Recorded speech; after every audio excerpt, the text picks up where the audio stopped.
Bonjour à tous, bienvenue sur les antennes de For You Media Africa. Vous nous suivez en direct à la télévision, vous nous prenez en relais pour vous qui êtes bien sûr scotchés sur la 96.3 FM.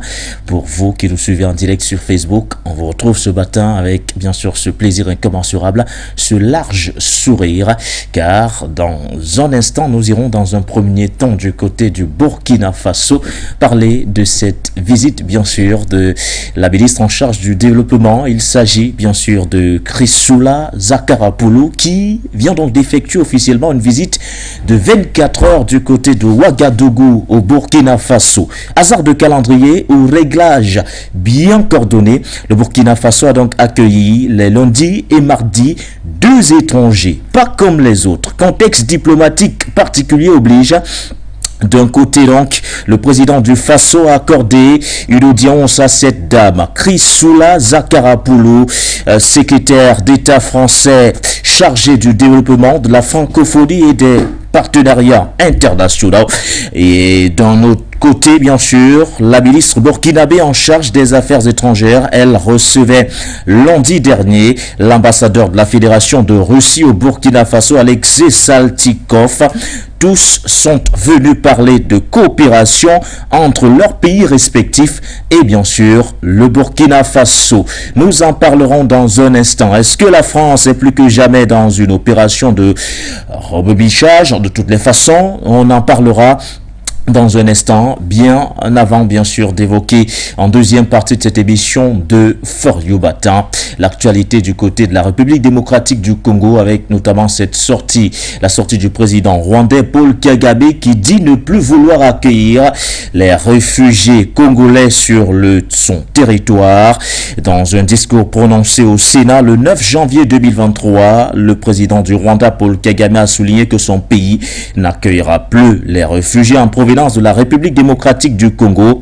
Il s'agit d'une décision qui fait suite aux nombreuses accusations qui pèsent sur Kigali, pointées du doigt en permanence sur son soutien à la rébellion du M23 opérant dans l'est de la République démocratique du Congo. Dans son discours, Paul Kagame refuse que son pays porte ce fardeau, celui bien sûr des réfugiés dont il sera tenu pour responsable tôt ou tard. Voilà donc en gros les deux thématiques de ce matin. D'un côté, on refait donc la visite du secrétaire d'État français d'ailleurs, Chrysoula Zakarapoulou, qui était du côté de Ouagadougou au lendemain de la réception, bien sûr, de l'ambassadeur de la Fédération de Russie par la ministre des Affaires étrangères du Burkina Faso.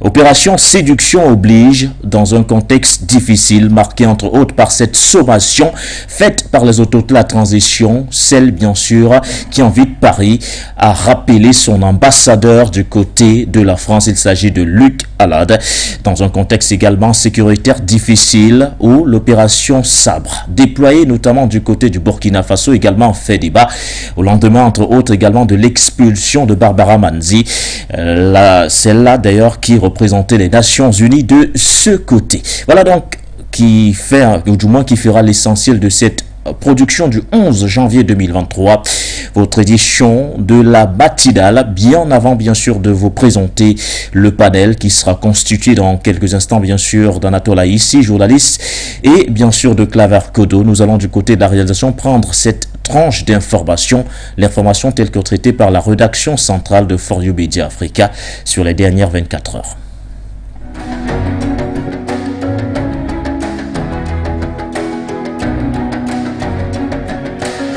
Le continent africain est sujet depuis plusieurs mois à une incertitude sur le véritable prix du pétrole. C'est l'une des conséquences visibles du conflit qui oppose la Russie à l'Ukraine depuis bientôt un an. Bien avant, la tension était déjà palpable dans bon nombre de pays sur les prix à la pompe. Ceci à cause bien sûr de la hausse des cours du baril de pétrole et du coût du fret maritime. Les pays africains étant presque tous importateurs de carburant, la crise ukrainienne est venue accentuer cette tendance haussière, accompagnée parfois de pénuries de carburant. Résultat des causes, il y a aujourd'hui des pays qui subissent des prix élevés. Parmi ces pays où le carburant coûte plus cher figure en premier lieu la Mauritanie, avec 56,6 ouïgas, soit 1,100 $ pour le litre d'essence, et 49,96 ouïgas, soit 1,33 $ pour celui du gasoil. Et ceci depuis la dernière hausse des prix à la pompe de 30% à la mi-juillet 2022. Vient ensuite la Guinée où il faut débloquer 12 000 francs CFA guinéens, soit 1,38 $ pour un litre d'essence ou encore de gasoil. Idem pour le Sénégal où il faut compter 890 francs CFA, soit 1,39 $ pour le litre d'essence et 655 francs, soit 1,02 $ pour le gasoil. C'est également le cas pour le Mali où le litre d'essence coûte dorénavant 870 francs CFA, soit 1,36 $ et 850 francs CFA, 1,33 $ pour le gasoil. En Côte d'Ivoire, le prix du litre d'essence a augmenté à 3 reprises en 2022, passant de 615 francs à 635 francs CFA au mois de février, de 635 francs à 695 francs en avril et de 695 francs à 735 francs en juin dernier, de 0,95 jusqu'à 1,14 $. Au Sénégal, le 5 juin justement dernier, le prix à la pompe du carburant super a augmenté de 115 francs CFA par litre, passant ainsi de 775 francs CFA à 890 francs CFA, soit une hausse forte de 14,83%. Le Nigeria, premier pays producteur de pétrole d'Afrique, a également des difficultés pour approvisionner son marché intérieur en carburant. Qin Gang, le nouveau chef de la diplomatie chinoise, obéit à une tradition vieille de 33 ans en choisissant l'Afrique pour son premier déplacement à l'étranger. L'ex-ambassadeur de la Chine aux États-Unis est attendu dans 5 pays du continent noir. Initialement prévu du 9 au 16 janvier, ce déplacement en terre africaine doit le conduire en Éthiopie, au Gabon, en Angola, au Bénin et en Égypte où il doit rencontrer le secrétaire général de la Ligue arabe, l'Égyptien Ahmed Abdoul Gueïd. L'annonce a été faite par Wang Yanbin, le porte-parole du ministère chinois des Affaires étrangères, qui a souligné que ces traditions vieilles de 3 décennies est la preuve même de l'importance qu'attache l'Empire du Milieu à ses relations avec l'Afrique. Nommé ministre des Affaires étrangères le 30 décembre dernier, Qin Gang succède à Wang Yi, qui depuis 2013 incarnait le visage de la diplomatie chinoise. L'homme s'est déjà taillé une réputation, celle de loup combattant, en surnom attribué aux diplomates chinois qui répondent avec tact aux critiques acerbes de l'Occident vis-à-vis de la politique menée par Pékin. En 2020, il avait accusé les médias et politiques occidentaux mécontents de la politique et de l'émergence économique de la Chine d'avoir contribué à la dégradation de l'image de son pays ces dernières années. À noter que ce voyage de Qin Gang intervient quelques semaines après le sommet États-Unis-Afrique, initié par le président américain Joe Biden, qui souhaite redéfinir les relations avec l'Afrique dans un contexte marqué par l'influence chinoise sur le continent noir et un intérêt de plus en plus grandissant pour la Russie. Alain-Claude Billy Baïzé est le nouveau Premier ministre du Gabon. Précédemment ministre gabonais des Affaires étrangères, Billy Baïzé a été nommé le 9 janvier à la primature par le président Ali Bongo Ondimba, en remplacement de Christiane Oussou Karaponda, devenu vice-présidente de la République du Gabon. Aussitôt nommé, aussitôt actif, le nouveau Premier ministre a nommé dans la foulée les 45 ministres qui vont constituer son gouvernement. 45 membres au lieu de 38, comme de coutume depuis déjà plusieurs années au Gabon. À 56 ans sonnés, Alain-Claude Billy Baïzé incarne à la fois l'expérience et l'avenir de la politique au Gabon. À quelques mois des prochaines échéances électorales. Dans le gouvernement gabonais dès 2006, il entre en mars 2012 à la présidence sous l'ère Ali Bongo Ondimba, dont il est l'un des hommes de main. Conseiller politique et porte-parole du gouvernement, Billy Baïzé cumule dès 2015 cette fonction avec celle de ministre de la Communication, qui lui permet d'être de tous les combats du président Ali Bongo Ondimba, qui cependant en 2016, après la contestation post-électorale, écarte Billy Baïzé de ses fidèles hommes de main. La confiance renouvelée à son égard, le nouveau Premier ministre gabonais a lui également fait le choix de renouveler à leur poste tous les ministres clés qui gardent leur portefeuille. Confiance renouvelée également à 2 anciennes figures du gouvernement sous Omar Bongo, René Demezo Obiang et Blaise Louembe. Le nouveau gouvernement gabonais intègre également plusieurs jeunes qui font leur première entrée au gouvernement, comme Bouba Bissaou, nommé ministre de la Communication. Du nouveau gouvernement, les femmes ne sont non plus en reste, avec 13 femmes nommées sur le total des 45 ministres. Non, le président équato-guinéen n'est pas mort. Il est bel et bien en vie et surtout en parfaite santé. Confirmation a été faite par la presse présidentielle via un communiqué publié sur le site du Bureau d'information et de presse de la Guinée équatoriale. Pour preuve, vers 7 h du matin du samedi 7 janvier 2023, Son Excellence a tenu une séance de travail avec son cabinet comme à l'accoutumée, contrairement aux informations circulant sur les réseaux sociaux selon lesquelles le chef de l'État a été évacué vers la France dans un avion médicalisé et décédé quelques heures plus tard, avant d'atterrir même à l'aéroport de Charles de Gaulle à Paris.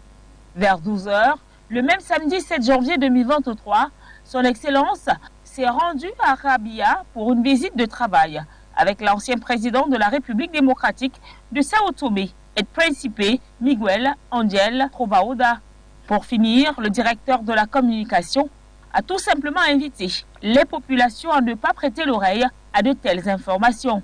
Par conséquent, les médias officiels appellent la population à ne pas prêter également attention à ces informations qui tendent à saper l'état actuel de paix et de stabilité en Guinée équatoriale.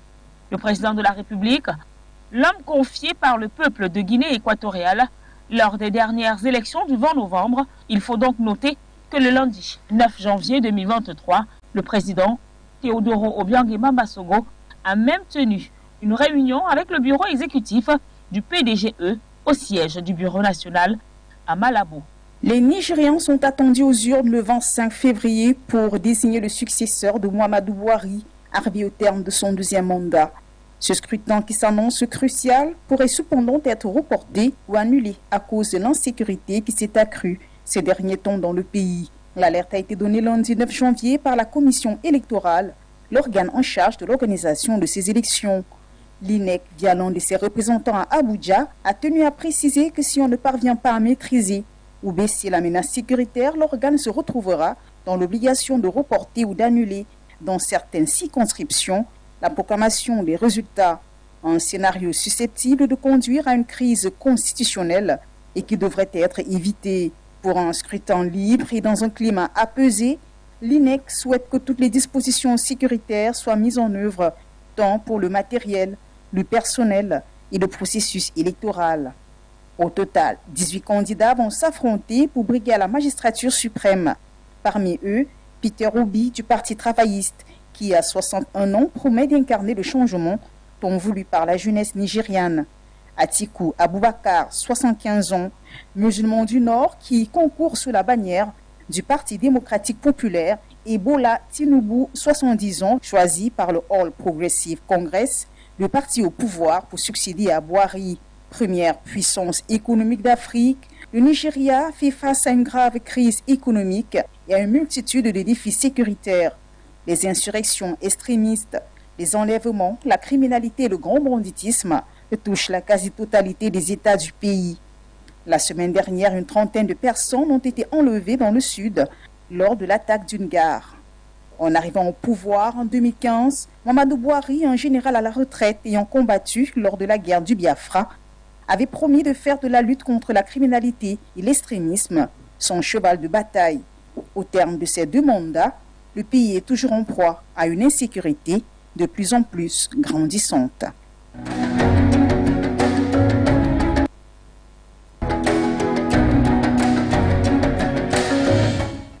L'information telle que traitée par la rédaction centrale de For You Media Africa sur les dernières 24 heures, en attendant bien sûr l'actualité de ce jour, elle est déjà marquée, on le disait d'entrée, par cette visite du secrétaire d'État français au développement de la francophonie et en charge notamment des partenariats internationaux.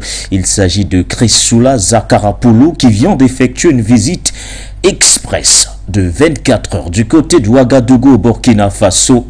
Une visite d'ailleurs qui intervient dans un contexte difficile, marqué entre autres par cette sommation faite par le Burkina, celle bien sûr qui invite Paris à rappeler son ambassadeur Luc Alad.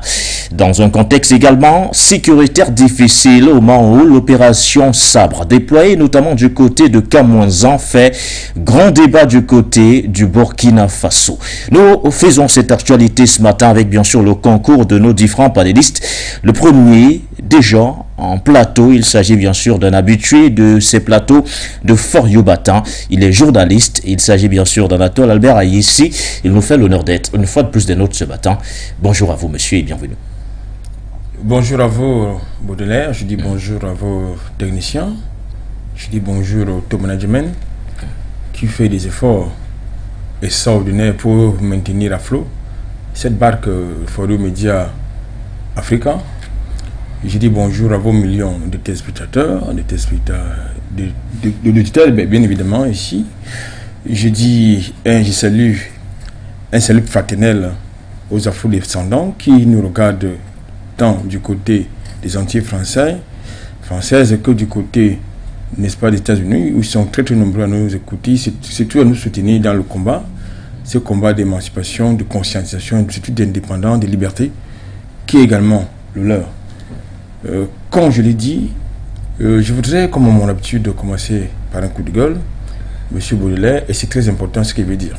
Allez-y. Alors, il nous revient de façon récurrente d'ailleurs, oui, que la diplomatie, si vous voulez, l'oligarchie dirigeante française vient de mettre sur les rails un projet d'expulsion des Africains ayant joué comme figurant dans le film des tirailleurs d'Omar Sy. Je me répète, c'est-à-dire... Vous parlez des figurants? Il n'y a pas des figurants africains. Africains, oui. Qui vivent sur le territoire français et qui ont joué le rôle de figurants dans le film intitulé Les tirailleurs d'Omar Sy. Gérard Darmanin, qui est le ministre de l'Intérieur, s'est donc engagé à les expulser. Or, ces Africains, pour la plupart, soit ils sont nés en France, oui, soit ils ont grandi de ce côté-là. Donc on les expulse au motif qu'ils ont joué les figurants dans un film apparemment qui rappelle juste l'histoire. Parce qu'ils ont été les figures dans un film qui rappelle, oui, leur rôle joué par les libérateurs africains, oui, pour libérer la France de l'occupation nazie. Une histoire que la France refuse d'assumer, oui, une histoire que la France refuse d'enseigner à sa jeunesse, une histoire qu'elle veut occulter, que ces historiens veulent occulter, que ces universitaires veulent occulter. Oui. Je pense que nous avons la responsabilité de rappeler à l'oligarchie française, oui, que tant qu'elle n'aura pas purgé ce contentieux historique, c'est-à-dire ponctué par des crimes historiques, des crimes humains, ces démons vont continuer à la suivre, cette France-là, parce que vous ne pouvez pas, d'un côté, assumer, demander le pardon, la repentance, n'est-ce pas, relativement au génocide, n'est-ce pas, des Juifs, oui, et Arméniens, mais du côté des Africains, vous vous mettez dans la posture d'arrogance et de condescendance. Merci pour l'invitation. Ah, je vous en prie, monsieur Adatola, ici avec votre coup de gueule de ce matin.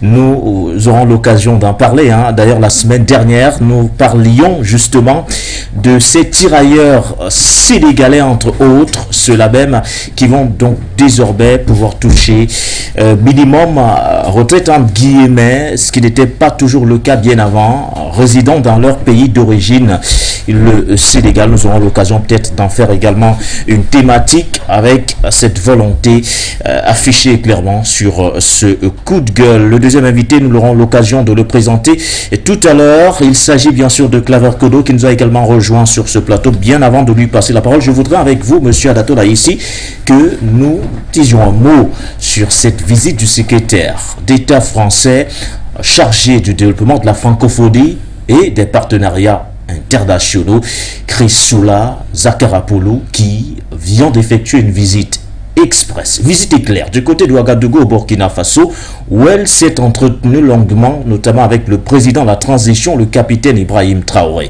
Cette visite intervient dans un contexte difficile, marqué entre autres, je le disais d'entrée, par cette sommation faite par le Burkina Faso à Paris, celle qui invite tout simplement la France à rappeler son ambassadeur Luc Alada dans un contexte sécuritaire également difficile au moment où la force française Sabre déployée du côté de Kamouazan au Burkina Faso fait grand débat. Alors, peut-on y voir, M. Adatola ici, une opération de rabibochage de la part de Paris? Merci Baudelaire. Vous l'avez d'ailleurs rappelé dans votre introduction, le contexte dans lequel intervient la visite de Madame Chrysula Zapoukwa. Vous avez dit quoi? Zakarapoulou. Pour vous avez que j'ai bien appris à prononcer ce mot-là. En fait, il ne s'agit pas d'une visite de rabibochage, comme vous dites. Il s'agit d'une opération de service après-vente. Service après-vente. Il s'agit d'une opération de service, d'une visite de service après-vente après les événements. Et que c'est dans le contexte des événements que vous avez convoqués, c'est-à-dire les libertés que c'est donné, que c'est accordé, Luc Ayad, qui est l'ambassadeur français accrédité Burkina Faso. Oui. Qui s'est mêlé, qui a carrément, comme à l'habitude, violé les principes du droit de réserve et donné la non-ingérence dans les affaires internes des pays hôtes. Oui. Donc, ce visite intervient dans ce contexte-là. L'autre contexte, il est question pour les Burkinabés, comme pour la plupart des panafricanistes, de demander, d'exiger et d'obtenir le départ des forces d'occupation françaises basées depuis 2008 au Burkina Faso. Oui. Il s'agit de l'opération Sabre. Oui.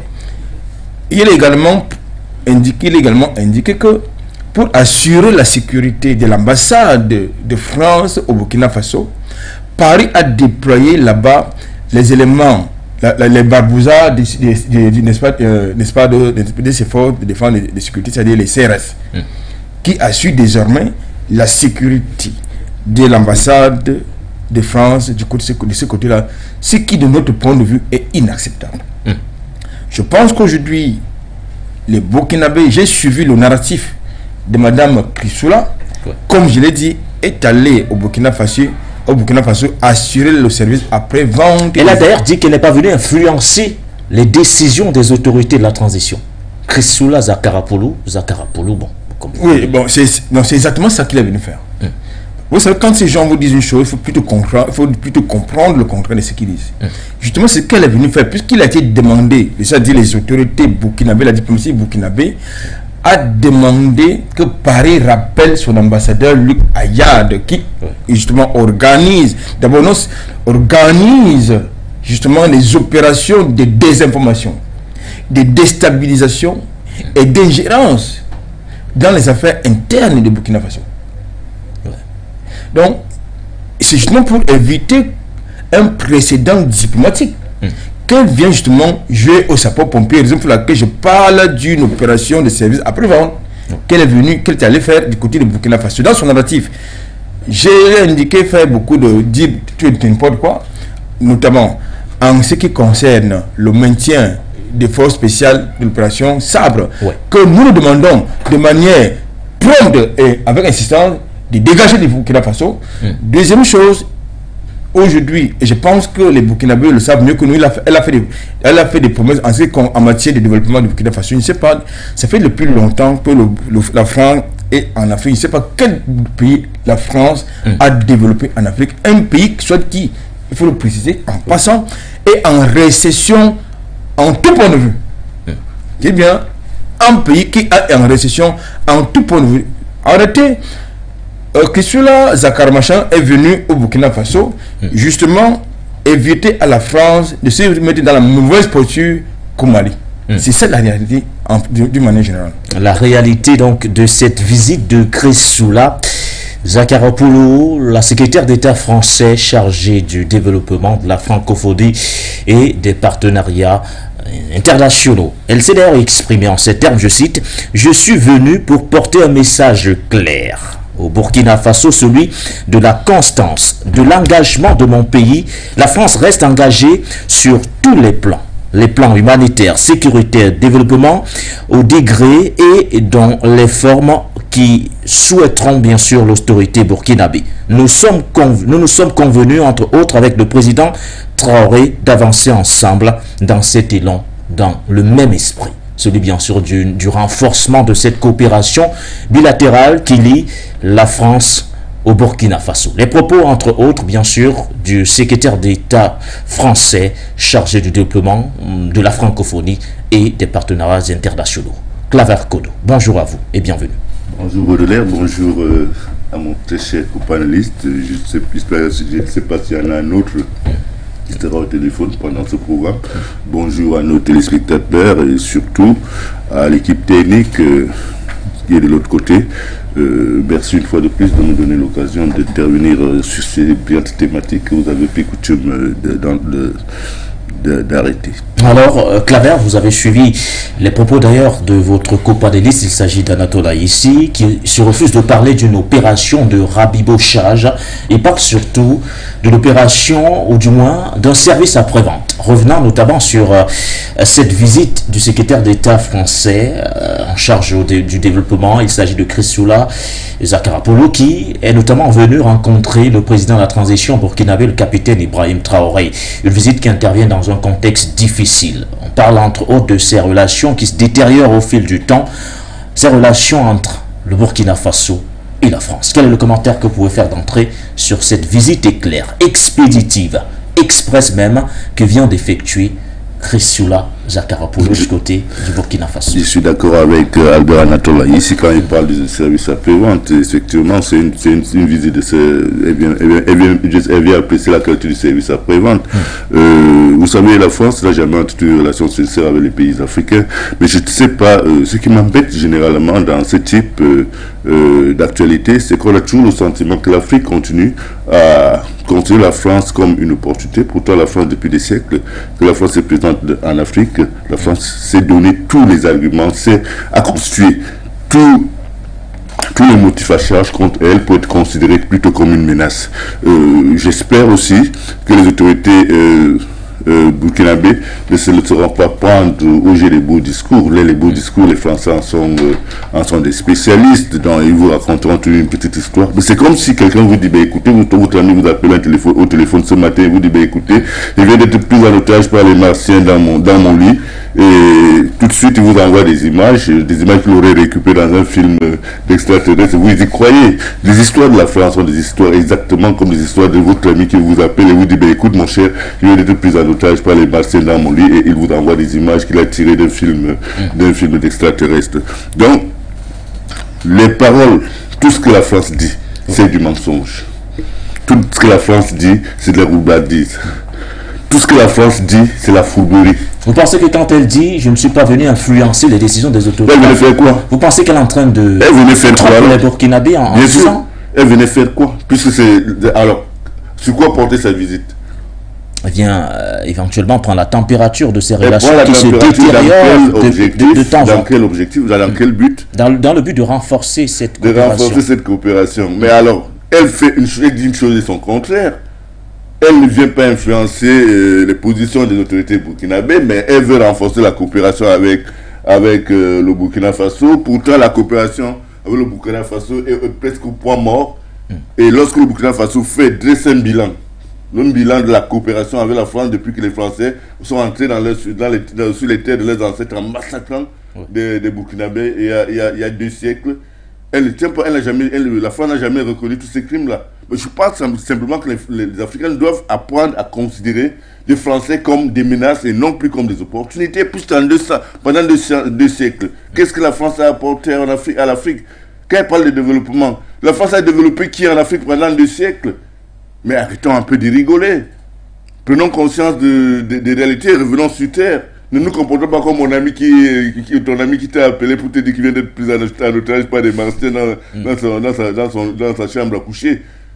Alors, c'est pour dire que, actuellement, l'Afrique a besoin d'adopter une autre position plus responsable, plus engagée en faveur de son développement et de sa souveraineté. Que la France le comprenne. Si la France refuse de le comprendre, que ce soit à ses dépens. Il y a des pays où ça avance, comme le Burkina Faso, comme le Mali, dans une certaine mesure, comme la Guinée-Conakry. que ce pays-là poursuive, s'inscrive dans cette dynamique et reste dans cet élan. Elle vous dit qu'elle ne venait pas influencer les autorités burkinabées. Elle venait donc faire quoi? Et c'est une visite éclair. Donc on mobilise le chef de l'État d'un pays souverain et puis on ne venait pas l'influencer. Mais il faut arrêter ça. Bon, je pense que aujourd'hui, ce qu'il faut quand même retenir, c'est que la France est mal en Afrique. Et c'est une des constitutions qui est pratiquement irréversible. Parce que ça doit sur des faits palpables. Et ça doit sur une relation incestueuse que la France entretient avec l'Afrique depuis des siècles. Vous comprenez? Donc, cette visite est tout simplement une visite d'appréciation du service après-vente. Il n'y a rien de plus que ça. Comme le disait Claver. Comme le disait Babel Anatole. Oui. Merci. Voilà pour cette première prise de parole. Je reviens vers vous, monsieur Adatola, ici. Est-ce qu'on ne peut pas voir en cette visite de Chrysoula Zakarapoulou une sorte de malaise, le malaise de Paris aujourd'hui du côté du Burkina Faso? On a parlé bien sûr de tout ce contexte aujourd'hui tendu sur le plan sécuritaire, sur le plan humanitaire, sur le plan commercial, pratiquement. Paris aujourd'hui qui est en quelque sorte persona non grata du côté du Burkina Faso. Souvenez-vous, messieurs, lors de ce deuxième coup d'État, entre guillemets, du 30 septembre dernier, pendant les manifestations, clairement, les manifestants de ce côté ont pris d'assaut l'ambassade de France. De ce côté, certains pratiquement brandissaient des drapeaux russes comme pour dire, oui, voilà, on en a marre de cette coopération entre la France qui, décidément, ne rapporte rien, non seulement au pays du continent africain, mais au Burkina Faso en particulier. Pensez-vous aujourd'hui que la France réussira-t-elle à rentrer dans les bonnes grâces avec toutes ces initiatives qui sont prises dans les coulisses, envoyer des émissaires au Burkina pour échanger avec les autorités de la transition, parler d'une réorientation de la stratégie de la France du côté de l'Afrique, du côté du Burkina Faso? Pensez-vous que la France peut à nouveau rentrer dans les bonnes grâces des autorités de la transition burkinabé? Écoutez, j'ai deux ou trois choses à dire là-dessus par rapport à votre question. Oui. Revenons d'abord sur la symbolique, je veux dire sur les images qui nous ont été présentées par la réalisation. Oui. Je constate que Madame Chrysoula Zaporozoulo, un truc comme ça, c'est très difficile comment prononcer, il faut m'excuser. Hein. Alors, elle est très apeurée lorsqu'elle prend la parole devant certainement les journalistes qui ont été triés au volet. Elle est très apeurée. Vous voyez que la verbe condescendante habituelle n'est plus assumée. Parce qu'habituellement, vous voyez qu'il y a une sorte de gêne dans son visage. Le propos est mesuré. Le narratif paraît irrespectueux, n'est-ce pas, à la fois des Burkinabés et des institutions burkinabées ainsi que ceux qui les incarnent. Mais nous sommes en plein théâtre d'hypocrisie. Nous sommes en plein théâtre d'hypocrisie. Il faut le dire. Est-ce que l'expression de son visage ne reflète pas un tout petit peu la situation que traverse la France au Burkina actuellement? On dit la même chose. C'est-à-dire qu'elle se rend compte qu'en fait, elle n'est pas la bienvenue. Si on avait demandé au peuple burkinabé, en tout cas au Burkinabé lambda, s'il fallait que Chrysoula vienne au Burkina Faso, soyez sûr que la majorité burkinabé vous aurait dit niet. Donc, elle a pris la température en venant. Oui. La preuve, c'est que cette visite se fait au pas de charge. Elle a rencontré, n'est-ce pas, le président de la transition. J'étais quand même surpris, n'est-ce pas, qu'elle se surprenne en train d'appeler le capitaine Ibrahim Traoré le président de la transition, alors que dans un autre narratif, dans un autre contexte, on l'appelle le chef de la junte. Vous voyez donc que là, le narratif change. On a une opération séduction? Vous avez parlé du service d'après-vente. Dans l'opération après-vente, il faut utiliser des éléments de marketing. Oui. Et c'est ce qu'elle fait.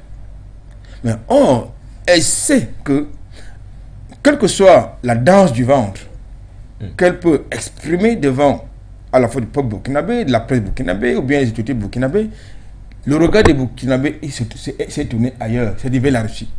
Et vous avez d'ailleurs indiqué tout à l'heure. Tout à l'heure, nous aurons l'occasion de placer un mot sur l'ambassadeur de la Fédération de Russie qui a également été reçu en audience. Bien évidemment. Ça veut donc dire que là, il y a une rupture qui est en train de s'opérer. En deçà, certainement, mais nous la voulons brutale et radicale.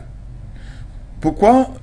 Je vous ai dit tantôt qu'il est inacceptable que pendant des siècles, vous avez une puissance coloniale qui est dans votre pays et qui ne fait que piller, planifier des crimes politiques, des crimes humains, n'est-ce pas? Planifier des coups d'État. Vous en avez. Mais qui a assassiné Sankara? Mais c'est bien la France, non? Donc je pense qu'aujourd'hui, le fait que Ibrahim Traoré, qui est également un capitaine, comme le fut Sankara, sait également ce qu'il a fait. Et il sait ce qu'il a fait. Et il est important que, bien qu'il n'y ait rien à imposer, que tu appelles son narratif aux autorités burkinabées, il est important que les autorités de transition burkinabées restent fermes. C'est-à-dire dégager l'arrogant qui s'appelle Luc Ayad. Et qui mène des activités clandestines dans le territoire. Ce monsieur doit être dégagé rapidement. Et le plus serait le mieux pour eux. Il est inacceptable que vous avez un diplomate qui a vocation à respecter les principes, n'est-ce pas, de neutralité, de non-ingérence et de discrétion, se convoque, n'est-ce pas, des forces endogènes, notamment pour le dire quoi? Pour leur parler des affaires internes du pays hôte. C'est inacceptable. C'est-à-dire la réciprocité est absolument inacceptable. En plus, pour ajouter de l'huile sur le feu, il prend également des libertés d'apprécier la situation sécuritaire du pays hôte. Car il a invité les ressortissants français à rejoindre les grandes villes en lieu et place des autorités de ce pays. Je pense qu'il n'y a pas meilleur mépris que celui-là. Je peux vous dire que la réciprocité ne peut pas être absolument inimaginable. C'est-à-dire qu'imaginez un instant qu'un diplomate burkinabé, ivoirien, sénégalais ou camerounais accrédité à Paris, qui donne la météo sécuritaire à ses compatriotes en lieu et place des autorités du pays hôte. Ça va faire un tollé pas possible. Mais c'est le coder arrogant, prétentieux, pense qu'il peut faire tout et n'importe quoi chez nous. Donc je pense pour cette raison-là, on doit d'abord dégager. Il faut qu'il y ait de la fermeté par rapport à la posture qui a été celle, n'est-ce pas, de l'autorité burkinabé, c'est-à-dire dégager le Gayad. La seconde chose qu'il faut indiquer, je pense qu'aujourd'hui, le Burkina Faso, au même titre que d'autres pays africains, doivent se tourner vers d'autres choix stratégiques.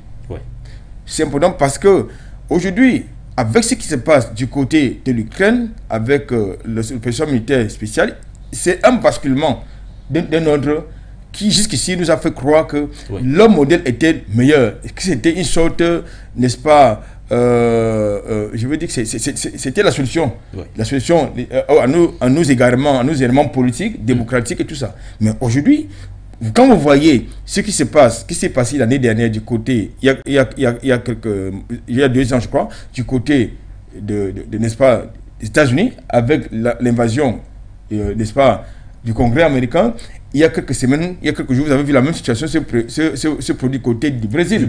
Vous constatez donc que le modèle est avarié, c'est suranné, ça n'existe plus. C'est en train de tomber, justement. Il faut donc, de mon autre point de vue, commencer à déconstruire ces concepts creux, ces concepts surannés, ces concepts qui ont fait leur temps. Il faut maintenant qu'on s'aligne dans le nouveau bloc qui est en train de se mettre en place dans cette pas du BRICS. Parce qu'aujourd'hui, la guerre en Ukraine, c'est également une guerre justement de l'ordre mondial, de la mise en place vers un basculement. C'est la guerre vers un basculement d'un nouvel ordre mondial. Et je peux vous dire que lorsque vous voyez les mondialistes européens, c'est-à-dire otaniens et états-uniens, fourguer les armes de toutes sortes à Kiev, ça veut dire qu'il est question de maintenir cet ordre mondial qui a fait croire à tout le monde qu'il y a une personne, il y a un État qui peut commettre les crimes dans tout le monde entier, organiser les guerres, les assassinats, mais ne pas avoir à répondre. C'est la même situation dans laquelle on se trouve avec Paris sur le continent africain, c'est-à-dire qu'ils ont le droit de commettre les crimes, de commettre les désordres, y compris tuer nos dirigeants, sans qu'il y ait à répondre. Je pense qu'aujourd'hui, il faut absolument rompre avec ce paradigme et surtout s'engager vers de nouvelles dynamiques, les dynamiques de liberté, de rupture démocratique, parce que tout à l'heure je vous ai indiqué que leur modèle démocratique se sont essoufflés. Nous en avons des preuves. Donc je crois qu'aujourd'hui, l'arrivée de Christoula du côté de Burkina Faso, de notre point de vue, c'est véritablement un non-événement. Un non-événement. Mais je voudrais quand même que vous répondiez à cette question, M. Adatola, ici, parce que vous avez évoqué pas mal de choses, mais vous n'avez pas brossé, en quelque sorte, cette question-là au regard des stratégies qui sont déployées aujourd'hui par Paris. Est-ce que clairement, la France peut rentrer dans les bonnes grâces des autorités de la transition burkinabé? Non, pas seulement, non, du tout. Du tout. Je pense qu'aujourd'hui, il est clair, lorsque nous suivons l'actualité de ce côté-là, d'abord la posture du peuple burkinabé qui a porté aux affaires l'actuel, justement, gouvernement, lorsque nous suivons les symboliques, nous constatons qu'aujourd'hui, il est plus possible que la France rentre dans les bonnes grâces, que ce soit en ce qui concerne les Burkinabés, que ce soit en ce qui concerne les autres Africains ailleurs, dans l'espace francophone, en Afrique. Pourquoi? Nous avons un contentieux historique. Nous en avons au moins 3 contentieux historiques qu'il faut purger. Vous avez la colonisation, même si quelqu'un va vous dire sur un plateau de télévision en France que la colonisation n'a pas fait du mal, nous a produit du bien, n'est-ce pas, aux Africains. Vous avez la colonisation, vous avez la terre négrière, vous avez le néocolonialisme, et enfin, qu'est-ce que vous avez? Vous avez donc cette situation de déni historique. Tout à l'heure, dans mon cours de gage, je vous indiquais que vous avez, dans le contexte de la sortie du film Les Tirailleurs d'Omar Sy, vous avez des figurants africains qui sont menacés d'expulsion par Gérard Darmanin. Voilà donc une histoire qui n'est pas assumée, que Paris refuse d'assumer. Dans ce contexte-là, monsieur, vous ne pouvez pas nous parler d'amitié. Voilà donc les propos tranchés de M. Albert Adatola a ici. La même question, je vais vous la poser. M. Claver Kodo, la France, d'ailleurs, depuis le départ de l'opération Barkhane du Sahel, nous avions tous à l'époque suivi ce discours de fin prononcé par le président français Emmanuel Macron qui nous disait l'heure est venue pour la France de faire une sorte d'introspection, de s'évaluer, de s'auto-évaluer afin de repenser la stratégie française sur le continent africain. Aujourd'hui, les relations se sont clairement détériorées entre le Burkina Faso et la France. La France tente de nouvelles stratégies. Est-ce que vous pensez qu'avec cette nouvelle configuration, la France peut, une fois de plus, rentrer dans les bonnes grâces des autorités de la transition burkinabé? Moi, je pense que la France est en train de s'enfoncer tout simplement davantage parce que l'arrogance française est caractéristique au modèle français. Donc, c'est comme disent les Anglais, it's the way of life of French people. Vous comprenez? Donc, la France ne peut pas changer de paradigme dans sa relation avec les autres pays. Ce n'est pas possible. La France a passé des siècles à jouer à un jeu en nous imposant ce qui lui profite et non ce qui est dans un esprit de domination et d'hégémonie globale. Je dis bien globale. Aujourd'hui, la France est simplement rattrapée par son propre jeu et sur un terrain qu'elle ne maîtrise plus. Parce que les opinions africaines ont aujourd'hui accès. Parce que l'information joue un rôle fondamental dans cette mutation qu'on observe en Afrique. Or, les opinions françaises, malgré la pauvreté que la France nous a imposée, manque d'énergie, les gens n'arrivent pas à s'offrir des repas par jour, on ne retrouve pas l'énergie partout. Il y a des villages au Cameroun, mon pays, où les gens n'ont pas vu, même des chefs-lieux d'arrondissement, où on a vu la lumière. Je parle par exemple au cas d'Ignété, où j'ai suis passé il n'y a pas longtemps, dans le cadre d'un reportage sur le chantier de l'autoroute, Kribia comme 2 et Bolova. Les gens n'ont pas vu la lumière, même dans le village d'un ministre de la République depuis 3 ans. Vous comprenez donc que l'accès à certains services de base sont difficiles pour les Africains, quel que soit là où ils se trouvent en Afrique francophone. Donc cela aurait pu, peut-être en entretenant cette misère chronique, cela aurait pu permettre à la fin de continuer à manipuler les opinions. Malheureusement, ce n'est plus du tout ça. Parce que les gens arrivent à s'informer par des canaux officieux, les réseaux sociaux. Et tout ce qui est diffusé dans les réseaux sociaux n'est pas forcément mauvais. C'est vrai qu'il y a des choses qui ne sont pas toujours bien, mais à ce genre de certaines informations, c'est pas tout ce qui est mauvais. la France est donc rattrapée. C'est un vent que la France ne peut plus contenir. Parce qu'à l'époque, elle nous rabâchait les oreilles avec ses médias mainstream, ses médias mensonges, et nous imposait sa vision du monde. Aujourd'hui, ce n'est plus possible. Peut-être qu'il n'y a qu'en France où, d'ailleurs, les Français ne suivent pas leurs propres médias. Ils ne suivent pas BFM TV, France 24, RFI. Peut-être même là-bas, les Français n'arrivent plus. Mais déjà, il faut déjà savoir, est-ce que France 24 est mis en France? Est-ce que c'est même pas en France? Voilà les médias qui nous arrosent en Afrique pour nous manipuler, ne mettent même pas en France. Vous imaginez bien ça? Donc, la France est donc rattrapée. Il y a un processus de reconstruction qui est en cours. Et ce processus, je ne sais de le répéter ici, est irréversible. Moi, je n'ai plus besoin de consommer des informations diffusées par France 24. Je peux consommer des informations de Russia Today ou alors de la chaîne publique iranienne, Press TV. Ça, je les consomme. Et je trouve mon compte parce que c'est des informations traitées avec beaucoup de professionnalisme. C'est pas de la propagande. C'est pas de la propagande. Bon, d'accord, merci.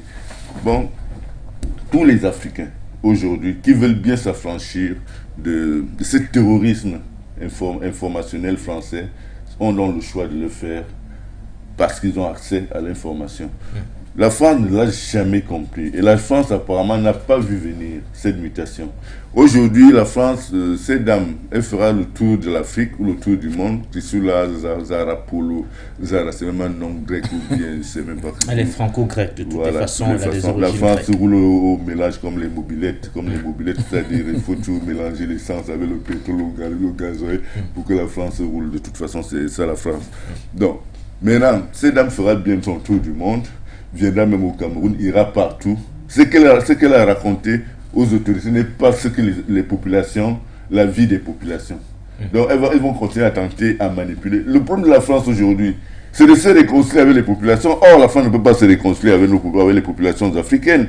Parce que si la France se réconcilie avec les populations africaines, ça signifie qu'elle va directement à l'échafaud. C'est-à-dire, elle décide de se suicider. Puisque tout ce que la France a fait envers les populations africaines n'a eu que des conséquences dramatiques sur celles-ci. La pauvreté.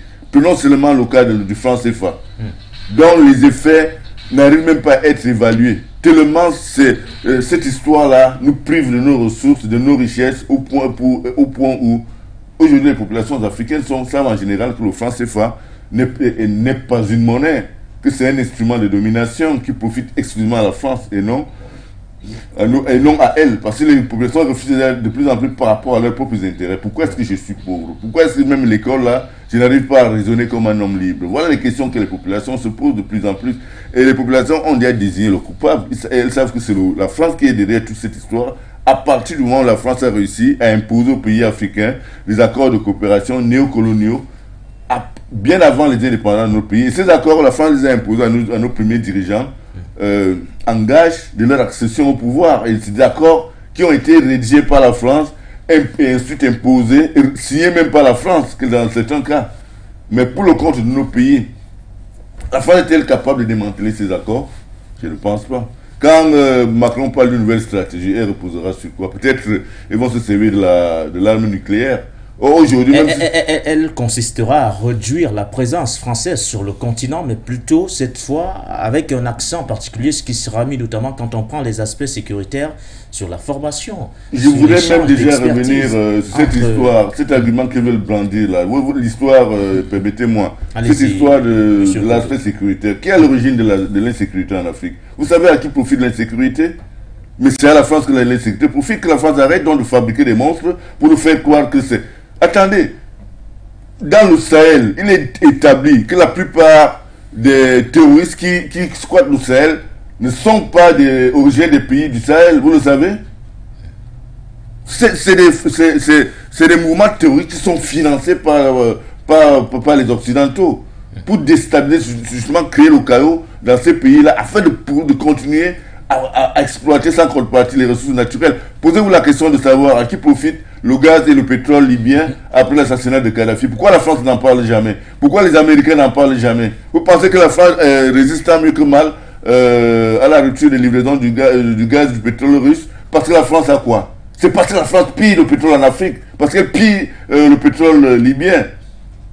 La France a le dos au mur. Aujourd'hui, les opinions africaines sont en train de se rendre compte que tous leurs malheurs c'est la France qui est à l'origine de tous leurs malheurs. Et la France est à l'origine de leurs malheurs à travers le terrorisme. Ne regardez pas seulement le djihadisme. Il faut aussi voir même le terrorisme que la France exerce sur les dirigeants africains et sur l'élite africaine. La France a pratiquement mis en place un système terroriste qui empêche les Africains de se servir même de leur cerveau. Vous imaginez ça? Et les populations, il y a une certaine élite qui en prend conscience. Moi, j'en ai pris conscience. Il y a une autre qui est en train d'hésiter. C'est son choix. Mais même les populations commencent à réaliser qu'il y a quelque chose qui ne marche pas dans cette relation séculaire entre l'Afrique et la France. Et ces populations, leur droit aussi, c'est de poser la question de savoir, mais attendez, je fais chemin avec qui? Et qu'est-ce que celui avec qui je fais chemin m'apporte? Lorsqu'il tente de répondre à cette question, ce n'est pas l'avantage de nos populations, de nos peuples. Et voilà pourquoi il y a la révolte. Macron ne peut pas changer de stratégie. Ce n'est pas possible, c'est aller au suicide. Ils vont peut-être changer de stratégie en sous-traitant davantage le terrorisme, les assassinats des chefs d'État. Bref, en nous faisant croire que la démocratie, c'est ce que nous méritons. Quel pays occidental qui s'est développé grâce à la démocratie? Aucun. Alors la démocratie n'est pas un facteur de développement. Voilà. Les Africains ont le devoir de penser leur propre démocratie et non de se laisser entuber par celle qui leur est imposée par l'Occident. Voilà. Voilà donc ce que vous dites, messieurs, concernant notamment cette visite. Même si je vous vois un tout petit peu réagir, vous vouliez certainement réagir, mais on va progresser dans cet échange, monsieur Adatola, ici, puisque vous parlez de ces partenaires stratégiques aujourd'hui, avec lesquels forcément le Burkina Faso doit désormais rouler. Il y a eu entre-temps, dans la foulée bien sûr de l'audience accordée au secrétaire d'État français, Chrysoula Zakharopoulou. Il y a également eu au même moment, pratiquement 24 heures auparavant, la réception d'ambassadeurs de la Fédération de Russie du côté du Burkina Faso. Il s'agit bien sûr de monsieur Alexei Saltykov, qui a été officiellement donc également reçu en audience par la ministre burkinabé en charge des relations extérieures. Elle a été reçue au même moment. Du coup, on se pose également la question de savoir ce matin la Russie, un partenaire stratégique pour le Burkina, au moment où la France est en train de dégringoler. Monsieur Anatole Albert ici. Je pense que oui, dans le contexte sécuritaire actuel. Parce qu'il faut dans le contexte sécuritaire. Oui, parce qu'il faut toujours mettre les choses dans le contexte. Oui. L'opération Sabre, c'est-à-dire constituée des forces spéciales françaises et à Ouagadougou, au Burkina Faso, en tout cas depuis 2008. Nous sommes rendus à 2023. Ouais. Et vous avez toujours des mouvements de terroristes qui sévissent dans le pays. Quel est le résultat? Vous voulez parler du bilan de l'opération Sabre déployée depuis 2008? C'est quoi le bilan?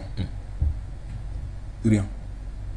Deuxième chose, et ça c'est également important de le dire, aujourd'hui, il est désormais inacceptable qu'une armée d'occupation étrangère, sur le format Opération Sabre, Opération Barkhane et consorts, soit encore visible sur le territoire africain. C'est inacceptable. Parce que ces choses-là, ces forces d'occupation vont nous apporter le même scénario qu'en Afghanistan avec les États-Unis, où ils ont fait 20 ans. Et ils étaient obligés de plier bagages sans aucun résultat. Bien au contraire, qu'est-ce qu'ils foutaient en Afghanistan? Ils pillaient. Puis ne vous le disent pas. Mais ils pillaient. Sous le fallacieux prétexte de lutter contre le terrorisme. Mais attendez, vous partez. La France, c'est 6000 km distance avec certains pays africains. Donc pour lutter contre l'insécurité en territoire français, il faut parcourir 6000 km. Je crois que ça ne me dit rien qu'il y a un problème quelque part. Je pense qu'aujourd'hui, en ce qui concerne les choix stratégiques, le Burkina Faso doit d'abord se tourner dans le contexte actuel vers la Russie. C'est important. Je voulais quand même également vous plonger dans le contexte de la campagne d'enrôlement qui avait été lancée il y a quelques semaines par les autorités burkinabées. Vous parlez des volontaires pour la défense de la patrie. Absolument, tout à fait. C'est-à-dire, il était question d'enrôler 50 000 jeunes. Mais ils ont été débordés. ils se sont retrouvés en train de recruter 90 000 volontaires pour la défense de la patrie. 90 000. Ça veut dire qu'il y a certains médias qui veulent durer dans le cadre de la pauvreté ambiante. Non. Il y a aussi derrière cette affaire-là le patriotisme. Un engouement populaire. Un engouement patriotique d'abord, pas populaire. Patriotique, c'est-à-dire que il est question désormais que chaque citoyen burkinabé soit un soldat pour protéger son territoire. C'est ce que j'ai l'habitude d'appeler les armées populaires. C'est que chaque citoyen doit être... C'est important. C'est que chaque citoyen doit être un soldat pour la patrie. Ça va vous éviter ce que nous observons sur nos territoires, comme ce que nous observons actuellement au Sahel, ce que nous observons actuellement au Burkina Faso avec la présence des forces d'occupation. Dès lors, parce que qu'est-ce qui conduit à cela? Ce qui conduit à la présence de ces forces d'occupation, c'est que vous avez une sorte de déstructuration des forces de défense et de sécurité. Oui. C'est ça qui conduit à cela. Même sur le plan psychologique. C'est important de le dire. Donc, mais on peut, aujourd'hui, aucun pays au monde peut vivre en autarcie. Ça, je vous le conseille. Mais il faut faire des bons choix stratégiques. Aujourd'hui, du point de vue géopolitique, franchement, la France est atteinte de somnambulisme. C'est-à-dire que c'est terminé. Ils sont en train de faire... vous n'avez pas des rabibouchages, non. Ils sont en train de faire... Ils essaient de faire ce que j'appelle le service après-vente de marketing géopolitique. Ils sont en train de faire le marketing géopolitique. Quand quelqu'un qui a été arrogant hier, de par sa posture exclusive en tant que puissance coloniale, et qui aujourd'hui est dans l'obligation de faire la dent du ventre pour faire assumer, pour se faire accepter à nouveau, ça veut dire qu'il y a un problème quelque part. Il faut donc déconstruire, enlever une par une les buts de la France-Afrique, parce qu'en réalité, notre problème, nous, les Panafricains, c'est la France-Afrique. C'est la France-Afrique notre problème. Qu'est-ce que Christoula Zarakou, machin, va faire au Burkina Faso? Mais attendez, moi j'ai un problème. J'ai un problème, c'est-à-dire qu'aujourd'hui, vous avez convoqué, c'est une parenthèse, vous avez convoqué tout à l'heure le narratif de Jupiter, c'est-à-dire Macron. Mais est-ce que ce monsieur vous a dit la vérité un jour? Jamais. Si il ne vous a jamais dit la vérité un jour, pourquoi pensez-vous que maintenant il va vous la dire cette vérité? Non, il ne peut jamais vous dire la vérité. C'est un personnage paradoxal, contradictoire. Donc, il ne pourra jamais rien vous dire de sérieux. Donc je crois que dans le contexte actuel, vous faites c'est-à-dire ce que les dirigeants, du moins les visionnaires, les patriotes, les nationalistes ou les panafricains doivent faire, c'est de faire le bilan, l'inventaire de notre relation avec la France après pratiquement 100 ans pour voir ce que ça nous a apporté. Si ça nous a apporté du bien, vous dites ok, d'accord. Mais si vous faites le bilan pour constater que non, il est très déséquilibré et qu'aujourd'hui dans le contexte de la guerre en Ukraine, quelqu'un vous fait comprendre qu'avant cette guerre, il vous fait comprendre qu'il était une puissance, mais qu'après, dans le contexte de cette affaire-là en Ukraine, commence à vivre, à subir des délestages comme chez vous, à rationner l'essence dans les stations-service, à connaître l'inflation, à le prendre comme chez vous, ça veut dire que vous êtes désormais au même niveau. Bien sûr. Ça veut dire que vous êtes désormais au même niveau parce qu'aujourd'hui, en France, vous avez des rationnements d'électricité. Vous avez des rationnements en gaz, vous avez des rationnements en alimentation service en ce qui concerne l'essence. Ça veut dire que vous êtes au même niveau. Vous avez aujourd'hui l'inflation, l'euro qui est en train de dégringoler, le dollar qui est en train de monter. Ça veut dire qu'il y a un problème. Et ça, il faut s'accrocher, il faut chercher. Aujourd'hui, en plus de l'espace francophone d'Afrique, Paris est en train d'aller faire la dent du ventre dans l'espace anglophone du continent. Chose qui était impensable il y a quelques temps. Ça veut donc dire qu'aujourd'hui, il faut, avec le désamour entre certains pays africains, grâce à la montée du panafricanisme, grâce à la montée du nationalisme, du patriotisme, Paris pense qu'aujourd'hui, il faut pas faire peut-être profil bas parce qu'ils ne sont pas capables de le faire dans leur arrogance du tout. Il faut aller chercher d'autres partenaires ailleurs. Et vous parlez de la Russie justement comme ce partenaire, sur le plan sécuritaire. Vous parlez de la Russie comme ce partenaire stratégique. D'abord, du point de vue sécuritaire, la Russie doit être un partenaire stratégique. Pas seulement. Parce que quelquefois aussi on oublie que la Russie c'est également un partenaire commercial pour certains pays, pour beaucoup de pays. Donc, je crois qu'aujourd'hui, peut-être parce que la diplomatie russe n'est pas assez, je veux dire, très poignante, offensive. Non, elle n'est pas passive. C'est-à-dire qu'elle n'est pas elle n'est pas très visible comme celle de la France. La diplomatie française est plus visible parce que les médias nous en mettent plein la vue. Les autorités nous en mettent plein la vue. C'est pour ça qu'elle paraît plus offensive. Voilà. Elle paraît plus offensive. Mais vous avez la Russie qui est quand même une diplomatie qui n'est pas très offensive. En tout cas, ça ne paraît pas très offensive, mais elle est plus efficace. Voilà, plus efficace. Donc, cette coopération entre certains pays du continent africain aujourd'hui et la Russie, c'est également ce que cherche le Burkina aujourd'hui. C'est vrai que la coopération, elle a toujours existé entre le Burkina Faso et la Russie. D'ailleurs, le Premier ministre nous le disait encore récemment, M. Joachim Kielem de Tambélem nous le disait la dernière fois. Alors, M. Claver Kodo, Christoula Zakharopoulou, reçu par le président de la transition burkinabé, le capitaine Ibrahim Traoré, au même moment, ou du moins 24 heures auparavant, c'était l'ambassadeur de la Fédération de Russie au Burkina Faso, M. Alexei Saltykov, qui a été reçu par la ministre des Affaires étrangères, la ministre burkinabé en charge bien sûr des Affaires étrangères. Alors, comment doit-on interpréter? Il s'agit selon vous d'un hasard de calendrier ou alors il s'agit entre autres, on va le dire comme ça, d'un agenda bien calibré? Il faudrait retenir, quand vous voyez le timing de ces deux visites, des visites de ces deux diplomates, vous vous rendez compte que c'est la France qui court après l'audience accordée par le gouvernement burkinabé à l'ambassadeur de Russie. J'ai même l'impression que c'est à la suite de l'information reçue par la France sur cette visite que la France a décidé de dépêcher en urgence cette dame. Je crois, comme le disait Albert Anatola ici, que l'Afrique est plus que jamais face à son destin à travers un choix stratégique que nos dirigeants doivent opérer. Il s'agit de tourner le dos à la France et d'aller vers des partenaires plus fiables, plus humanistes et plus honnêtes. Ce qu'il faut rappeler à nos téléspectateurs, la Russie a une économie endogène extrêmement forte, contrairement à la France et à la plupart des pays européens, dont les économies ne s'adossent que sur les pillages, le vol, des économies totalement extraverties. Quand vous prenez le cas de la Russie, pour peu que la Russie arrête de livrer le gaz, tout le monde s'essouffle en Europe. Nous sommes d'accord dessus. Qu'est-ce que la France peut arrêter de livrer au reste du monde avant que le monde se mette à trembler? Rien du tout.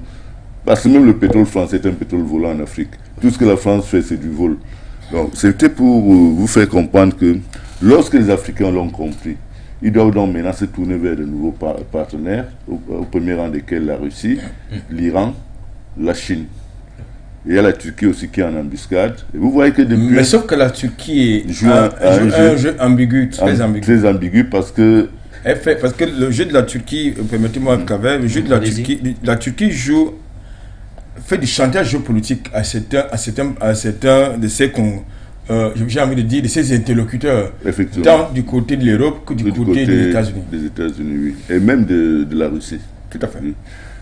Donc vous voyez, aujourd'hui il s'agit pour les Africains, surtout nos dirigeants, d'épouser les attentes de leur peuple. Les peuples ont souffert pendant 2 siècles de présence française en Afrique. Parce que quand on parle souvent de 2 siècles, c'est la période coloniale. Avant, je ne parle même pas de la traite négrière, sinon on serait dans les 5 siècles. Or, je pense même qu'il faut dire que les Français font souffrir les Africains depuis 5 siècles, parce qu'il faut considérer la traite négrière, remonter dans la colonisation, et maintenant le néocolonialisme. Ça fait quand même 5 siècles, c'est beaucoup de temps que nous avons perdu dans cette relation avec la France. La preuve aujourd'hui, c'est que nous ne sommes sur place, au contraire, ils nous imposent même encore une autre vision du monde qui va nous empêcher même de faire des enfants. C'est-à-dire qui va nous pousser à disparaître. Pourtant, l'Afrique n'est pas déjà peuplée. Vous comprenez que c'est un mauvais partenaire, ce n'est même pas un partenaire. C'est un drame pour l'Afrique d'avoir rencontré la France sur le chemin de son histoire. Et il faut que les Africains le sachent. Mais la France a joué sur plusieurs leviers pour nous maintenir dans cette position, parmi lesquels les accords de coopération en matière d'éducation. Vous savez très bien que les gens sont généralement à l'image de l'éducation qu'ils ont reçue. Lorsque vous pouvez confisquer la liberté à un peuple de se former, d'avoir la connaissance en fonction de ses intérêts, ou alors de ses impératifs de développement et de souveraineté, vous êtes un criminel. La France était une république terroriste, il faut le reconnaître. Donc aujourd'hui, on ne peut pas continuer à fonctionner dans un registre qui ne nous a jamais rien apporté. Il est donc temps que les Africains et leurs dirigeants, surtout les Africains, mais parce que les dirigeants, il y a des dirigeants qui ne sont pas sincères envers leur peuple, surtout les Africains eux-mêmes, que les Africains comprennent que la France ne pourra jamais changer leur destin. Au contraire, continuer à coopérer avec la France, c'est rester dans la misère, la pauvreté, l'aliénation et l'imbécilisation. Or, avec des pays comme la Russie, qui ont des économies endogènes trop fortes, des pays comme l'Iran, qui ont des économies endogènes trop fortes, des pays comme la Chine, qui vous prennent quelque chose et vous payent le prix. Il faut simplement maintenant se préparer à cette rupture. Elle sera brutale pour la France, mais bénéfique pour l'Afrique. Merci à vous, messieurs. Vous semblez mettre la Russie sur un piédestal. Vous semblez mettre la Russie bien au devant, bien sûr, par rapport à tous les autres partenaires en matière de sécurité, entre autres. Mais est-ce que ça ne serait pas également risqué pour les pays du continent africain, c'est-à-dire tout miser sur la Russie, ou du moins miser pratiquement beaucoup de choses sur la Russie? D'habitude, on dit souvent, monsieur Anatole, ici, qu'on ne met pas tous les œufs dans un même panier. Et nous sommes chez les Bantous, et on a également souvent l'habitude de dire beaucoup de viande, ou du moins beaucoup de vente, effectivement, ne gâche pas la sauce. Vous avez écarté la France pour mettre au devant de la scène la Russie. Peut-être vous vouliez ajouter quelque chose avant qu'on se passe la parole à Anatole. Oui, je crois que cette perception, cette manière de toujours refroidir les élans des Africains à se tourner vers des partenaires est tout simplement un piège à con. Parce que la France, lorsqu'on fait le bilan de notre coopération avec la France, le bilan n'est pas éloquent. Pourquoi est-ce que nous n'aurons pas le droit d'essayer avec un autre, surtout un autre qui n'a pas un passé esclavagiste, néo-esclavagiste et colonialiste? Je vous rappelle que la Russie n'a jamais pratiqué la traite négrière. Je vous rappelle que la Russie n'a jamais colonisé un pays africain, car la Russie n'a pas pris part à la fameuse conférence de Berlin. Je vous rappelle que la Russie, en Russie, il y a un Africain qui est le fondateur de la ville de Saint-Pétersbourg et qui n'est autre que un jeune Kotoko d'origine du sultan Logon Birni, né en 1903, qui a été fait esclave à peine à l'âge de 7 ans, qui a été victime d'une razzia islamo-ottomane à l'âge de 7 ans, et qui s'est retrouvé troisième personnalité de l'Empire russe à la fin du XVIIIe siècle. Il s'appelle Abraham. Son nom, Kotoko, c'est Brouha, mais après avoir été fait esclave, là, on a changé. Son nom a changé, il est devenu Abraham, ensuite Petrovich, parce que le tsar Pierre le Grand l'a adopté et baptisé pour devenir Petrovich. Et finalement, il a adopté le nom d'Hannibal, parce que c'était un militaire, un général. Et il s'est retrouvé troisième personnalité de l'Empire russe, avec le grade de général des armées du tsar. Et c'est le fondateur de la ville de Saint-Pétersbourg. Citez-moi le nom d'un seul négro. Un seul négro qui a fondé un village en France ou aux États-Unis. Ça n'existe pas. Et vous vous rendez compte qu'il s'agit bien du XVIIIe siècle. Alors, que les Français arrêtent de manipuler les opinions africaines. La France n'a jamais eu une relation sincère avec l'Afrique.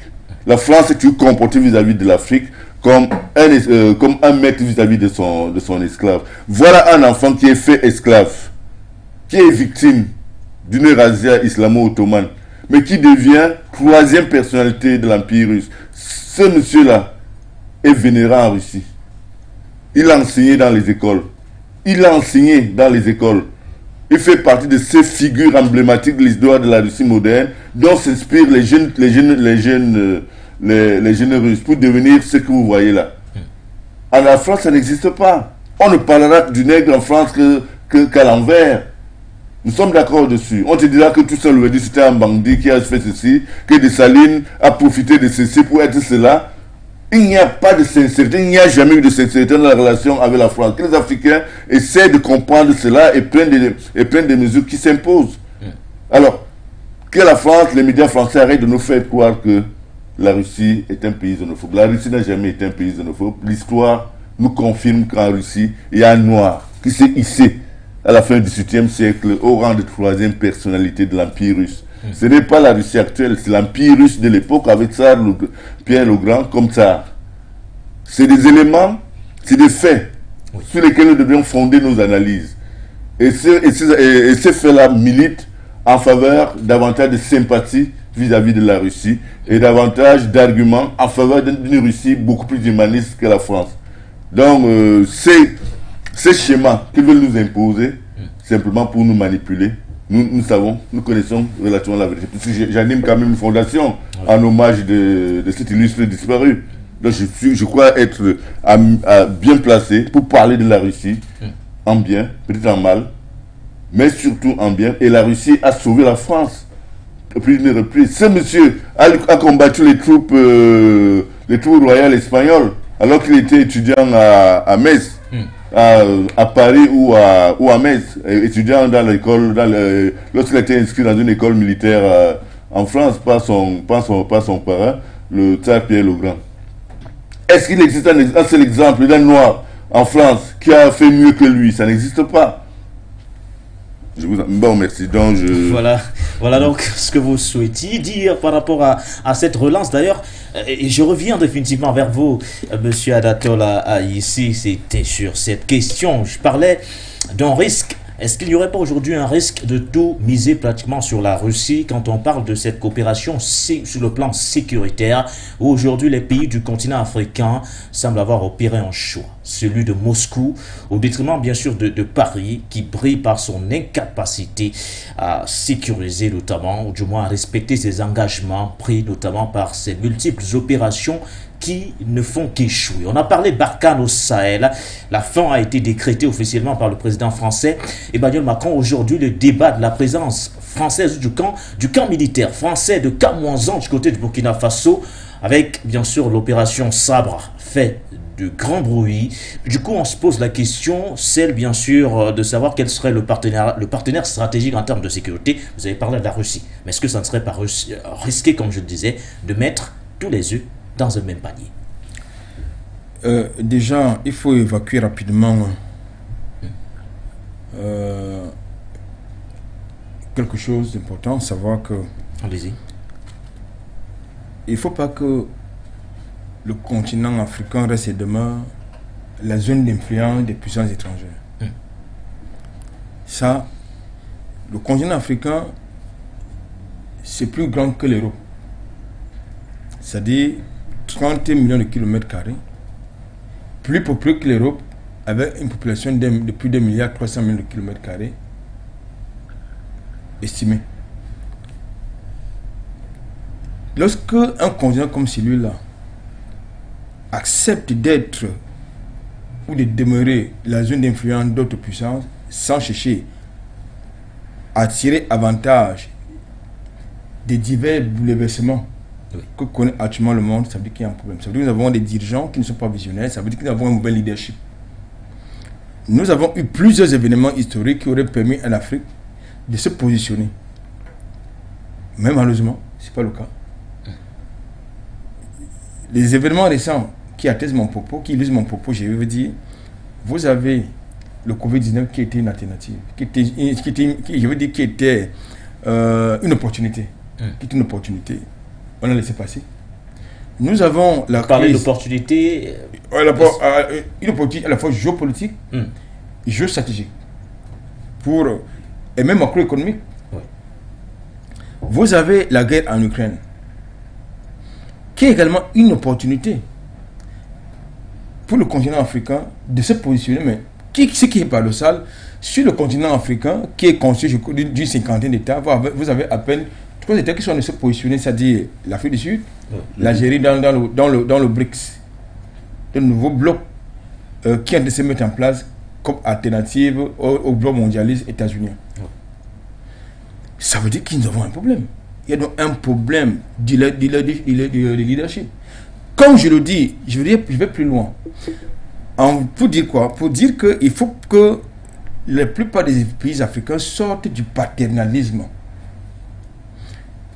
Nous sommes, avec les choix stratégiques tels que la Russie, nous sommes dans une situation conjoncturelle qui impose que pour des pays qui en ont besoin, qui ont une armée qui n'est pas suffisamment forte, Le choix stratégique de la Russie est une alternative, le choix stratégique de la Chine est une alternative, le choix stratégique de l'Iran est une alternative, le choix stratégique, ça dépend. Mais il faut sortir du bloc mondialiste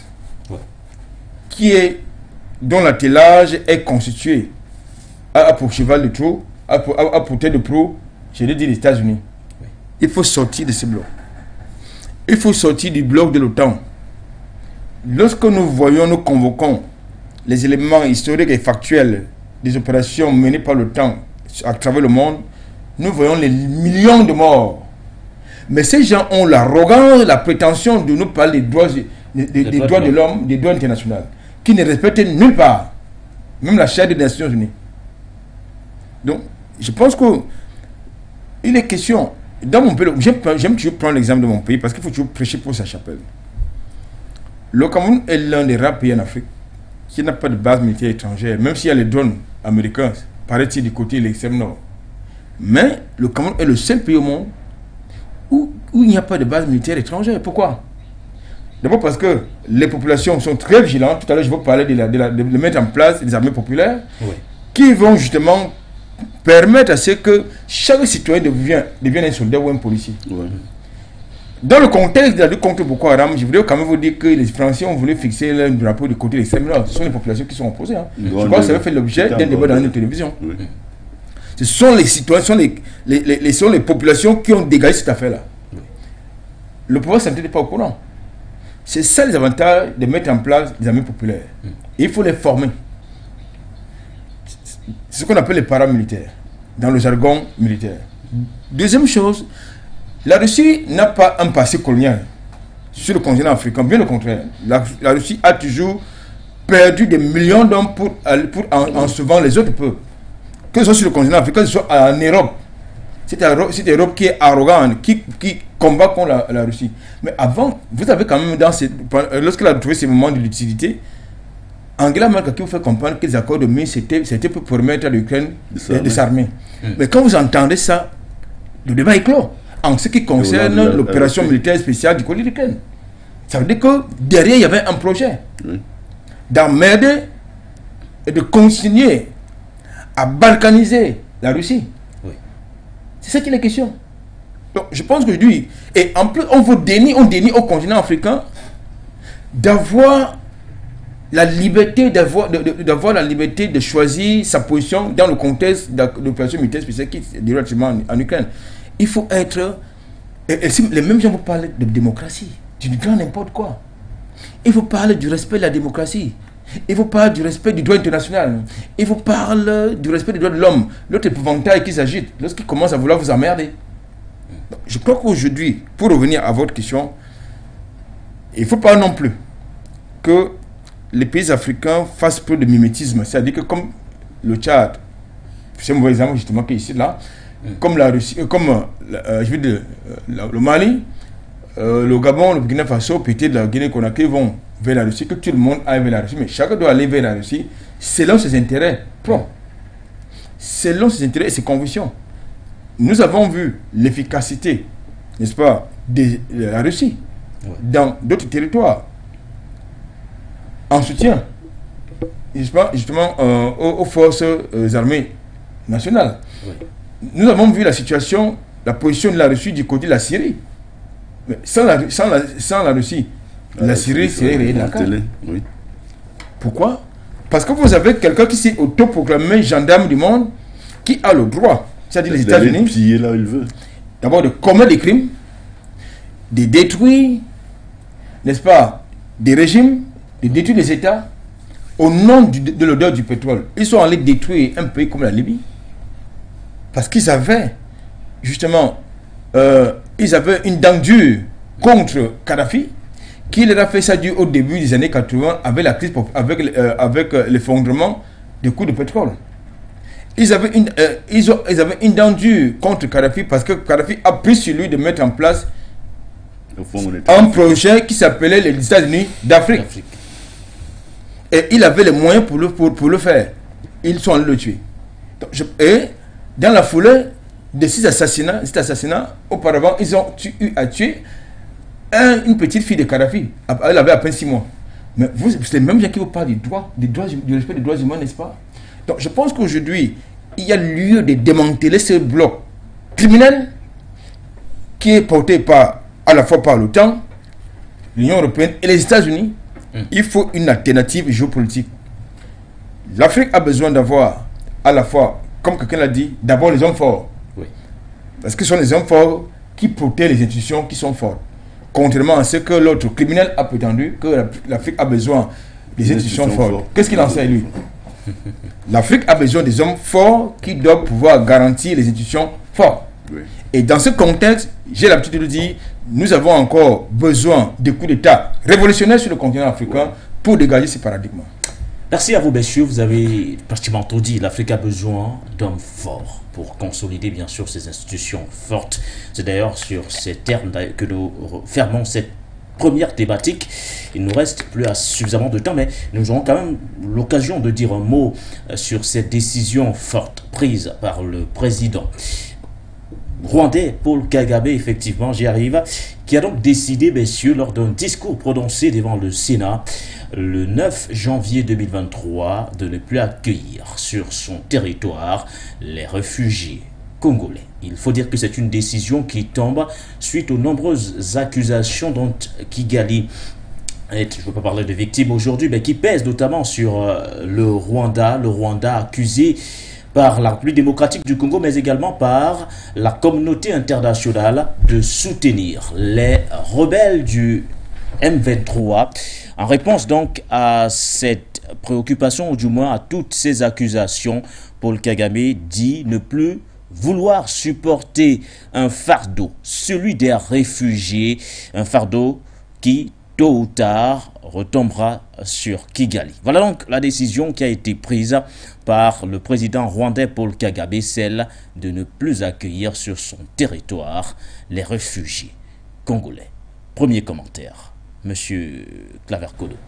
Vous savez, la situation qui prévaut actuellement en termes de sécurité à l'est de la RDC est conséquente à la chute du régime de Mobutu qui avait été acté par les services américains, la CIA et les services français pour justement créer un chaos de ce côté-là afin de continuer à s'adonner à leur exercice le plus préféré, c'est-à-dire le pillage systématique des ressources naturelles africaines. Et pour y parvenir, ils se sont servis donc justement de Paul Kagame pour mener cette tâche, pour mener à bien cette mission. Aujourd'hui, il semblerait que Tshisekedi a accepté leurs conditions de poursuivre ce pillage des ressources, mais avec sa propre caution et non plus avec le soutien d'une armée des mouvements rebelles terroristes alimentés, cofinancés, enfin parrainés par le Rwanda. Et désormais, le Rwanda se sentant lésé essaie donc de passer à l'offensive en prenant des mesures fortes pour rappeler à ses amis d'hier qu'écoutez, vous ne pouvez pas me faire ça. Donc ces décisions prises par le président Kagame, vous voyez qu'elle a une portée humanitaire. Or, qui crée le trouble à l'est de la RDC depuis la chute du président Mobutu, c'est bien Paul Kagame, avec la complicité de ses donneurs d'ordre à l'OTAN. Mais là, ça nous laisse quand même voir clairement que dans ce conflit, il n'y a pas un acteur, il n'y a pas deux acteurs, il y a plusieurs acteurs dont les intérêts peuvent être antagonistes. Donc il y a une partie des acteurs qui a contrôlé le jeu des exploits du pillage des ressources avec Kagame pendant beaucoup d'années, pendant plusieurs décennies. Et aujourd'hui, il y a de nouveaux acteurs qui décident de rentrer en scène, mais en utilisant le président congolais lui-même. C'est pour ça que vous verrez qu'il y a un débat qui va dans tous les sens au sein de Vous pensez que Paul Kagame se sent lésé aujourd'hui dans tout ça? Oui, c'est ce qui explique ça. C'est ce qui explique justement, parce que c'est un moyen de pression dont il veut se servir pour rappeler aux autres que, attendez, avant de faire ce choix, il aurait fallu réfléchir par deux fois, parce que voici désormais la position que j'adopte par rapport aux conséquences de la mission que vous m'avez donnée, parce que là, vous m'avez obligé à accueillir des réfugiés. En contrepartie, quelle est ma contrepartie? Maintenant, si le conflit s'arrête à l'est de la RDC, à qui profitera l'arrêt des hostilités. Certainement pas Paul Kagame et à ses donneurs d'ordre. Mais ce qui est certain, c'est un feuilleton qui suit. Nous sommes à la prochaine élection présidentielle du côté de la RDC. Donc pour le président Tshisekedi, c'est une manière à lui aussi d'avoir les faveurs de l'opinion comme libérateur. Or, rassurez-vous, ce n'est pas parti pour que ça s'arrête demain. On en a encore pour longtemps parce que les intérêts en jeu sont énormes. Et dont l'intérêt principal, c'est à qui pillera le mieux les ressources naturelles de la RDC. À qui pillera le mieux les ressources naturelles de la République démocratique du Congo. Mais selon les propos du président rwandais Paul Kagame, cette mesure, celle bien sûr de la fermeture des portes aux réfugiés congolais, M. Anatole ici résulte du fait qu'aujourd'hui Kigali soit l'objet de nombreuses accusations. Du côté notamment de la République démocratique du Congo, on le sait, Kinshasa a toujours pointé du doigt Kigali du fait d'un soutien présumé aux rebelles du M23. C'est également le même chemin que la communauté internationale a emprunté, ou du moins a pris il y a très peu de temps. On se souvient de ce rapport des Nations Unies du 20 décembre dernier qui dit avoir des preuves que clairement l'armée rwandaise intervient, ou du moins donne un coup de main au M23 qui sévise actuellement du côté de l'Est de la République démocratique du Congo. Monsieur Clara Kodo disait que Paul Kagame se sent lésé aujourd'hui, c'est pourquoi il prend ces mesures strictes. À quel niveau situerez-vous votre grille de lecture? Commençons par rappeler un fait historique. Allez-y. En mars 2013, lorsque les éléments du M23 sont mis en route, où est-ce qu'ils vont? Quelle direction prennent-ils? Ils prennent deux directions. L'Ouganda et le Rwanda. Et il importe de vous rappeler que la plupart des éléments du M23 sont les Tutsis. C'est important de le préciser. Pourquoi depuis 2013 jusqu'à 2023, où ce mouvement refait surface, Kagame a laissé sur son territoire des menaces, c'est-à-dire des éléments dangereux du M23. C'est justement, ce sont ses faits, c'est son attitude, sa complaisance, qui justement amène tout le monde à soutenir que c'est lui qui est derrière le mouvement du M23. C'est ça qu'il est question. Et ce qui est quand même paradoxal, je crois que nous avons eu à indiquer cela sur le plateau, que c'est lorsque le président Félix Tshisekedi lance des projets de transformation des minéraux sur le territoire congolais, que surgit de nulle part le M23. Ouais. Je crois que ça s'agit quand même d'une circonstance très curieuse. Je veux dire une coïncidence curieuse. Les ressources naturelles comme attraction principale. Bien évidemment, puisque les conflits armés se nourrissent du pillage des ressources. Vous le savez. J'ai dit, je crois que c'est aussi c'est une réalité vieille que le monde. C'est-à-dire que ces gens, lorsqu'ils arrivent chez vous, ils se nourrissent du pillage. Ils se nourrissent des conflits armés pour vous piller. C'est ça qui est la question. Vous avez donc, pour revenir à votre question, est-ce que Kagame est en train de faire du chantage à ses maîtres? Je crois qu'il voudrait plutôt faire un peu de pression, mettre un peu de pression. Dans son posture, il y a deux choses qu'il faut retenir. Et la preuve, il vous fait comprendre qu'il n'a plus besoin, il ferme désormais ses frontières aux 15 000 réfugiés congolais qui sont sur son territoire. Ça veut donc dire que s'il doit rejoindre justement, je veux dire le narratif, ou bien l'attelage de la fameuse communauté dite internationale, il y a une violation du droit international humanitaire en ce qui concerne la protection qui est due aux réfugiés. Donc il a dit, je m'en fous de votre droit international humanitaire. Il l'a dit clairement. Puisque l'ONU, comme vous l'avez indiqué tout à l'heure, a fait un rapport à charge contre... Effectivement. Mais pourquoi on a dû disposer d'éléments de preuve. Mais l'ONU aurait dû se taire aussi. l'ONU aurait dû se taire parce que l'ONU est présente, en tout cas ses forces sont présentes sur ce territoire depuis plus de 20 ans. Vous avez près de 20 000 hommes qui sont du côté de AD Congo depuis plus de 20 ans. Quel est le résultat? Donc, de ce point de vue, l'ONU aurait dû la boucler. Deuxième élément d'analyse qu'il faut mettre sur la table. Allez-y. C'est quoi?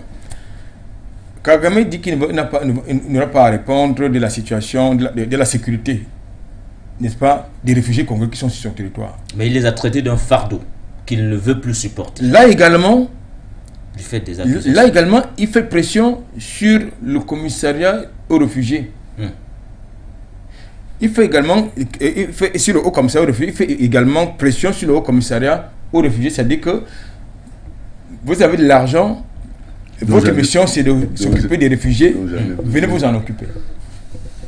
Puisque vous m'accusez d'avoir des positions de complotistes contre mon grand voisin, la AD Congo, eh bien, venez vous occuper de vos affaires, de votre fardeau. C'est ça qui est la question du point de vue d'analyse politique. Alors, qu'est-ce qu'on retient? Mais on retient tout simplement que Kagame, vous savez comment ça fonctionne.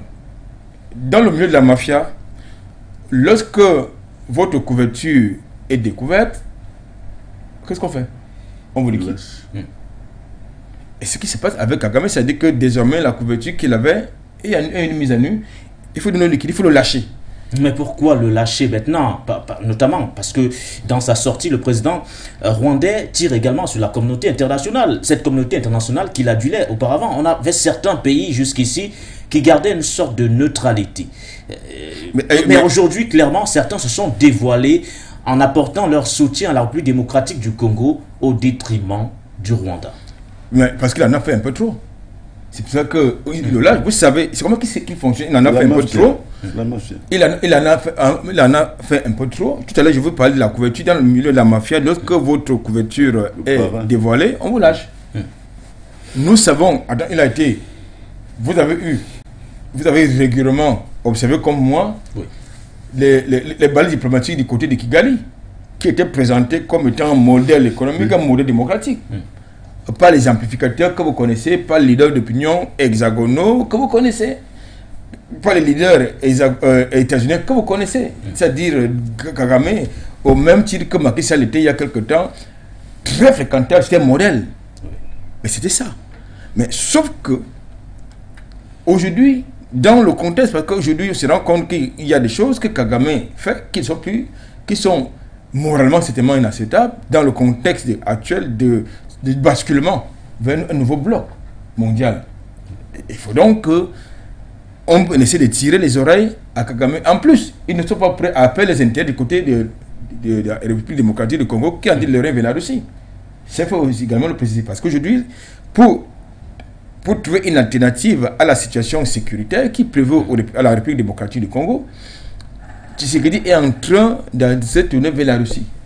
Et en plus, vous avez la pression, Félix Tshisekedi a la pression populaire. Vous avez encore en mémoire les images de ces Congolais qui ont détruit les bases de l'ONU, des casques de ce côté-là. La MONUSCO aujourd'hui qui ne fait pas également l'unanimité du absolument. Non, c'est pas une question, c'est une question d'unanimité. De la majorité, il s'agit il est clairement demandé à la MONUSCO de partir. Parce que la MONUSCO s'attelle à faire autre chose que à remplir la mission qui lui a été justement assignée. Donc, c'est-à-dire la mission de maintien de la paix, de sécurisation du territoire congolais.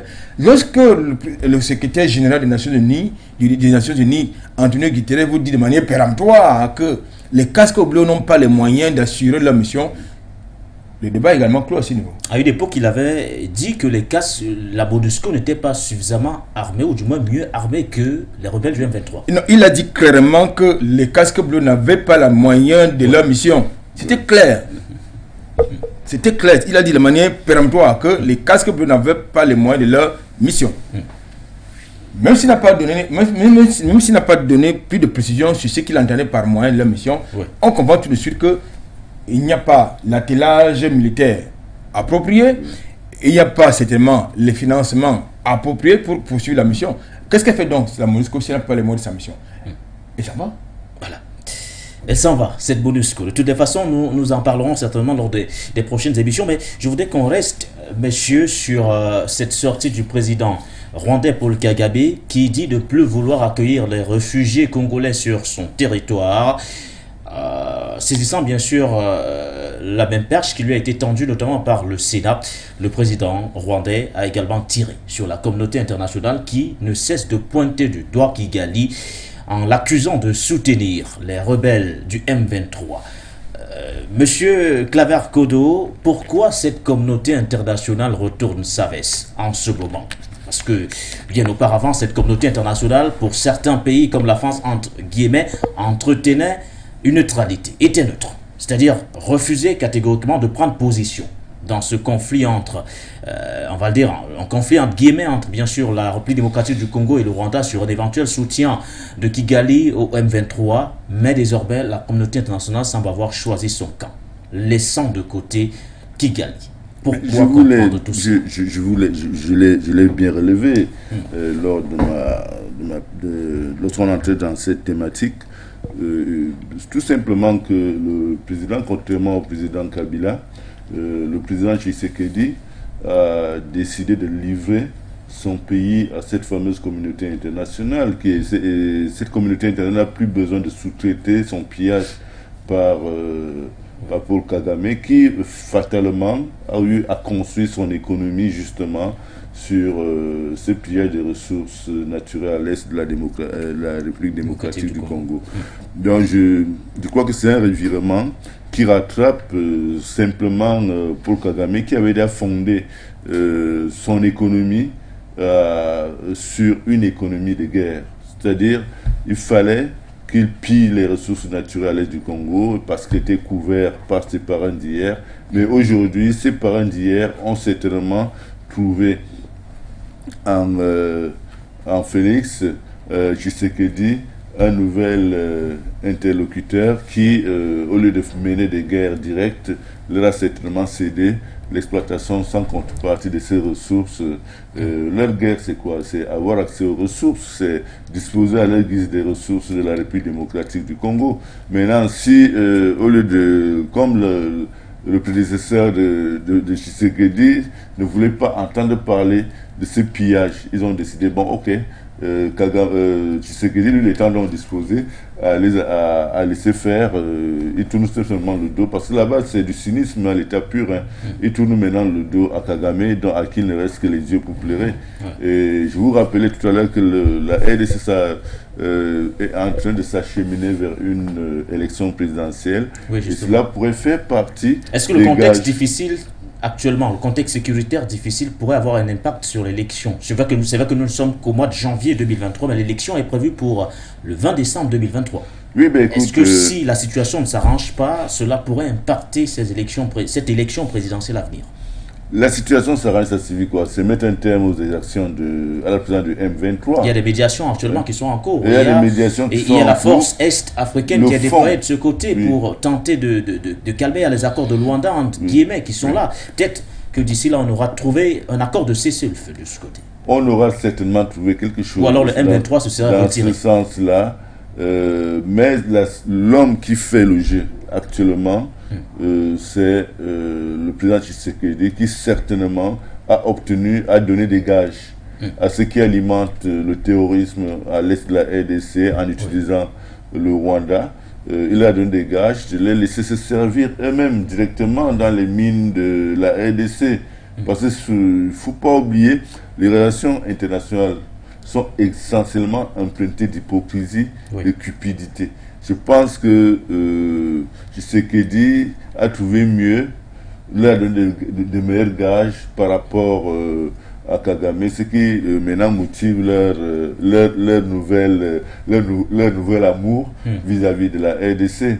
Il y a des intérêts, c'est une question des intérêts. Cette multinationale occidentale, états-unienne et autres ne vivent que de la prédation. Et si vous leur coupez le coltan et toutes les autres ressources dont elles ont besoin de ce côté-là, vous pensez que les Occidentaux vivront de quoi? Donc, certainement, Kagame leur a livré l'exploitation de ces minéraux-là, peut-être contre des rétrocommissions. Et aujourd'hui, on va s'acheminer à une élection. Nous sommes en train de nous acheminer vers une élection présidentielle. Parce que ce qui les intéresse, c'est quelle est la contrepartie qui est la leur lorsqu'ils soutiennent tel ou tel. Or, vous vous rappelez, Kagame a effectué plusieurs voyages en Europe ces derniers mois. Il a même fait des déclarations aux États-Unis où il rappelait qu'il n'a pas besoin de Wagner, des forces Wagner chez lui. Vous savez qui a inspiré ce genre de déclarations? Certainement ses interlocuteurs. Par la suite, pour se faire lâcher. Oui.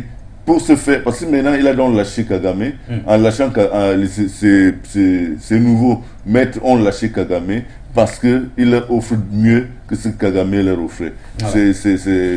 Voilà comment ça va évoluer un peu dans ce sens. Vous souhaitez rebondir, je le sais. Vous allez garder cela, mais une question de fin d'ailleurs. Messieurs, il y a plusieurs partis qui sont autour de la table. On parle de la communauté internationale, on parle de la République démocratique du Congo, on parle entre autres, bien sûr, du Rwanda, mais également des pays actuellement qui assurent une médiation ou du moins d'une façon ou une autre qui viennent en renfort pour tenter bien sûr de calmer la situation. On parle notamment de cette force est-africaine qui a été déployée avec notamment les accords de Nairobi, le Kenya qui a envoyé des soldats de ce côté. Messieurs, à qui profite la situation qui prévaut actuellement dans l'est de la République démocratique du Congo? Ça sera la dernière question de cette émission de For You Matin. Oui, écoutez, justement, je pense que votre question m'inspire, enfin, intervient, faisait partie de mes éléments de l'analyse tout à l'heure. Allez-y. Que je voulais apporter, à savoir, vous savez, la République démocratique du Congo, c'est un faisceau de puissances étrangères. Là-dedans, vous avez la Chine, vous avez les États-Unis, vous avez la Belgique, vous avez le Royaume-Uni, entre autres. Vous avez la France, il ne faut pas oublier, qui exploite le sol et le sous-sol congolais. Dans un contexte de conflit armé, comme c'est le cas à l'est du pays, ça perturbe le business. Ça perturbe le business et pour les capitalistes qui ont plus à gagner de ce côté-là, à gagner très gros, il faut donc demander à Kagame de calmer ses troupes, tout simplement. Tout à l'heure, je vous ai dit que lorsque les troupes du M23 se retirent en mars 2013, elles vont à la fois en Ouganda, chez Yoweri Museveni, elles vont au Rwanda, chez Kagame. Mais je pense qu'un leader sérieux et respectueux, n'est-ce pas, de sa relation avec son voisin, aurait dû avoir une attitude plus sérieuse. C'est-à-dire ne pas accepter que son pays serve de base arrière à des éléments des mouvements armés. Mais il l'a fait. Il l'a fait. Donc, il emporte entièrement la responsabilité. Ça, il faut l'indiquer. Comme je l'ai dit aujourd'hui, pour revenir à votre question, à qui profite le désordre? Le désordre profite aux multinationales. Mais sauf que là maintenant, avec l'état de siège qui a été décrété du côté du nord-ouest, de l'est du pays, vous comprenez donc que le business, ça peut plus marcher. Que lorsque vous avez un état de siège, vous avez pratiquement soit un arrêt total, soit un ralentissement des activités économiques en ce qui concerne justement la transformation des matières premières ou bien leur exportation vers d'autres espaces de commerce. Donc, l'état de siège perturbe donc justement le business des capitalistes de ce côté-là. Il faut donc faire pression sur Kagame pour que justement qu'ils disent à ses frères, puisque je vous ai indiqué tantôt que la majorité, sinon tous les membres des M23 sont des Tutsis.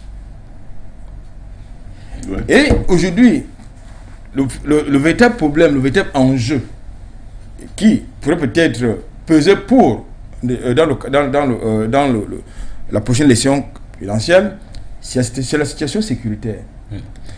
je pense que petit à petit, Tshisekedi est en train de prendre la posture d'un patriote. Des patriotes qui veut défendre les intérêts du Congo selon certains observateurs. Mais c'est pas ce qu'on lui demande. Parce qu'un chef d'État ne doit pas seulement passer le temps justement à se plaindre. Parce que j'ai l'impression qu'il se plaint plus qu'il ne pose des actes. Nous pensons qu'il faut déjà qu'il réforme son armée. Oui. Qu'il réforme totalement et entièrement son armée. Je crois qu'il n'y a pas très longtemps, il y a l'embargo sur les armes qui avait été levé. Oui, justement. Sur les armes stratégiques, naturellement. Je crois que ça va lui permettre de régler cette question sécuritaire. Même si, de l'autre côté, on lui reproche de n'avoir pas, en tout cas, d'une manière générale, à ses prédécesseurs, on reproche ces mouvements armés, je parle de M23, reproche au gouvernement congolais d'avoir pas respecté les engagements pris dans le contexte des accords de Nairobi. Donc, je crois qu'il est important aujourd'hui que ça commence, là, ça doit commencer à dire, peut-être pas la négociation, pourquoi pas. Pas la négociation, parce que très souvent, on retourne toujours là, ça aurait dû commencer, c'est-à-dire à la table de négociation. Je crois qu'il faut donc qu'on retourne à la table de négociation pour la paix, parce que vous avez des millions de Congolais qui sont en déplacés, soit externes, soit internes. Ce qui, de notre point de vue, par rapport à son propre programme politique, va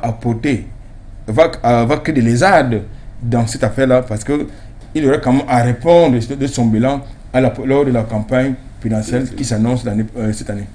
Vous allez également réagir sur la même question, M. Claver Kodo, avant qu'on ferme définitivement cette émission. La situation s'enlise donc de ce côté aujourd'hui, qui gagne à voir la République démocratique du Congo rester instable, notamment à l'est du pays.